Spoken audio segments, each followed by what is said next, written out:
AITA for trying to take back $80,000 of the $160,000 my spouse spent behind my back? My husband spent $160,000 investing in baseball cards without telling me. During this same time he would get mad at me for spending money on meal plans or salon services. I would get yelled at for my disrespectful spending and my financial goals not aligning with his, so he'd say. He did most of this spending on his personal credit card that he paid for with our joint account. For a long time I didn't have access to our online banking, so I didn't see the amounts he was paying in his credit card. Whenever I would question a $2 or $4,000 payment, he would have some excuse and usually would say it was on the family or grocery store. He would refuse to show me his statements. One day, driving to lunch, he mentioned how my friends owed him for the concert tickets I had used his card to buy. I agreed to get the money from them. In mentioning the card though, I remembered just seeing another $4,000 payment come out of our joint. This was after 2 months ago when he promised he had a $2,000 balance and was going to pay it off and stop using it. So I asked, I thought it was going to be paid off a couple months ago.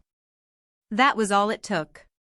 He launched into me about how I ruin everything, we can't just enjoy the day, this is why my relationships never work, on, and dropped me back off to our house and left. It was this outburst that made me realize there was more going on.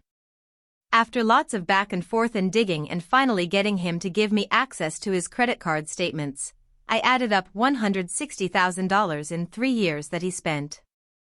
I already realized the financial abuse that has taken place on many levels, and there is so much I'm not including. During all of this my husband met with a divorce lawyer, then begged me for another chance. That was about a year ago. We are still together, but as you can imagine the financial issues are only one of many issues we have. At the time I realized what he had spent and that I was so ill-prepared for a divorce, I started transferring money from our joint to my personal every month.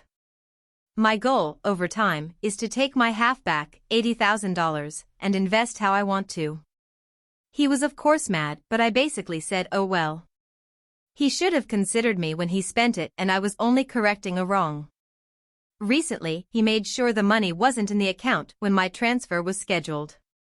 He did this 2 months in a row and said I could no longer do this. I waited for the money to be there and did the transfer anyway. He went nuts. Telling me I'm a rat, he's selling the house, dissolving our business, etc., etc. He says that it's wrong for me to go tit for tat and that I should let it go. The money is just sitting in my account as I have not spent any of it. Am I the jerk for trying to take my half back over time?